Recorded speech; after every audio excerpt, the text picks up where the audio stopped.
Trátalo ya, ¿eh?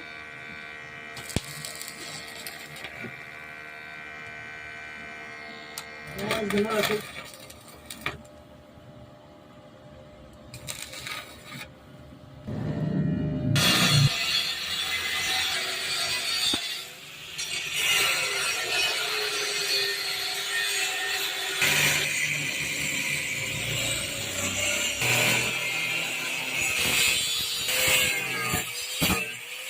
Dale, quítala.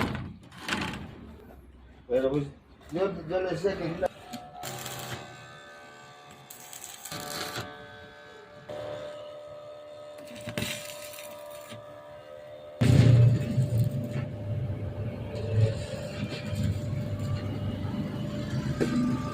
la lámina nos aguante.